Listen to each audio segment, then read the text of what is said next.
Les voyages extraordinaires de Naya est un conte initiatique. C'est l'histoire d'une petite fille âgée de 7 ans, Naya. Elle vit seule avec sa mère et n'a jamais connu son père. Un jour, elle découvre par hasard des lettres écrites secrètement par son père avant de mourir, alors qu'elle n'était pas encore née. Ces lettres vont bouleverser sa vie.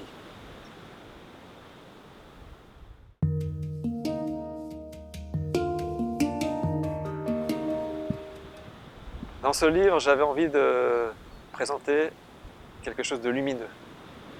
D'où la première phrase de mon roman, qui est de Lao Tse. Mieux vaut allumer une petite bougie que de maudire les ténèbres. Ça, c'était mon propos premier. Raconter une belle histoire qui fasse du bien aux gens et qui montre qu'il ne faut pas se laisser envahir par la peur ambiante, par la sombritude ambiante. Il faut cultiver sa petite flamme à l'intérieur, la développer et la transmettre.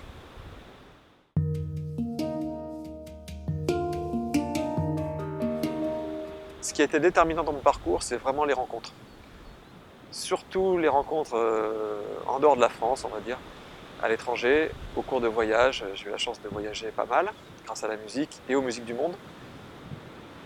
Je me suis retrouvé, par exemple, avec des Amérindiens à Bella Coola, au Canada, dans une région isolée. Et ça m'a vraiment bouleversé, puisque ces Indiens-là avaient réussi à conserver leur langue et à la transmettre aux jeunes dans les écoles, ce qui est très très rare au Canada. Et en plus, ils ont le côté, bien sûr, cette connexion avec la nature, et ces racines très très fortes dont ils m'ont parlé. On a partagé des moments de musique avec le tambour également, et ça a été vraiment magnifique, des moments magnifiques. Il y en a eu d'autres avec un moine bouddhiste, Thich Nhat Hanh, notamment, bouddhiste zen très connu, et énormément de rencontres musicales où on a eu la chance de partager des moments de percussion avec des gens du monde entier en fait. Et ça, c'est au-delà des mots, voilà, c'est vibratoire. Il s'est passé quelque chose entre nous.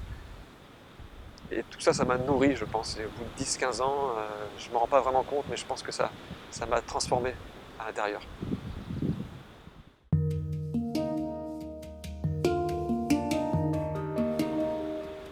Alors, au même titre que Naya a fait un chemin initiatique, je pense que j'ai, moi aussi, en parallèle, fait un chemin initiatique. C'est-à-dire que ce livre sera un petit peu l'aboutissement de 10 ans ou 15 ans de rencontres. En Charente, où j'habite, j'ai eu la chance de rencontrer énormément de personnes extraordinaires qui sont un petit peu en marge de la société, qu'on pourrait prendre pour des illuminés peut-être parfois.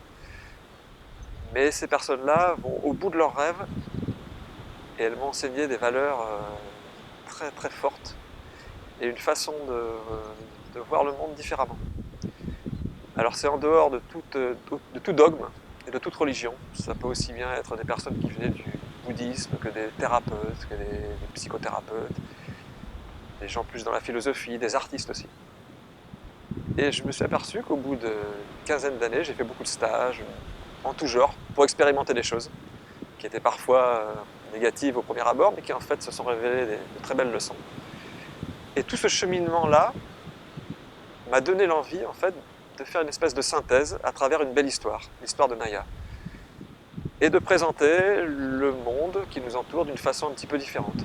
Voilà, en s'attachant à l'aspect invisible des choses, et pas uniquement à l'aspect visible.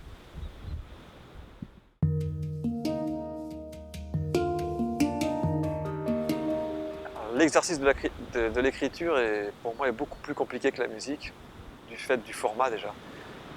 J'ai écrit pendant 5 ans, 5 années, 5 petites périodes dans l'été, et ça me paraît, je trouve ça énorme. De garder le fil pendant 5 ans, c'est très compliqué. En musique, quand on écrit une chanson, on a une idée globale et puis c'est assez rapide. On a un résultat immédiat de ce que ça va donner. Le point commun, ça serait peut-être le côté vibratoire, c'est-à-dire que les mots vont vibrer aussi. Un mot va vibrer comme un son ou comme une couleur.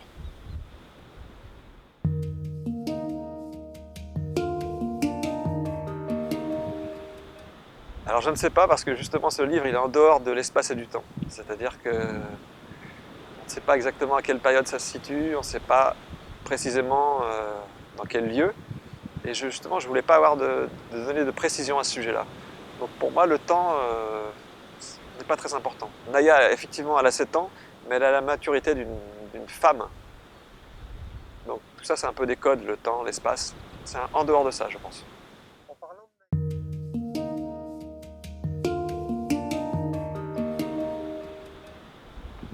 J'aimerais que les gens retiennent cette espèce de philosophie positive, mais pas bêtement positive. Une philosophie qui serait proche du taoïsme finalement, où on dit ce qui compte, c'est le chemin que l'on fait. Et je pense que dans nos sociétés, on est toujours obnubilé par le résultat et pas par le chemin qu'on fait. Pour moi, le bouquin, ça a été ça, c'était une initiation. C'est-à-dire que pendant ces 5 années, il s'est passé beaucoup de choses. Ça a été un livre initiatique pour moi aussi. C'est ce que dit le taoïsme. Le bonheur n'est pas au bout du chemin, le bonheur, c'est le chemin. C'est donc pour cette raison que j'ai décidé de remercier la plage, cette plage-là, à la fin de mon ouvrage, tout comme j'ai remercié mes amis et puis tous les gens qui ont collaboré à cette écriture. Je trouvais ça juste de remercier ce lieu qui a été mon lieu d'inspiration.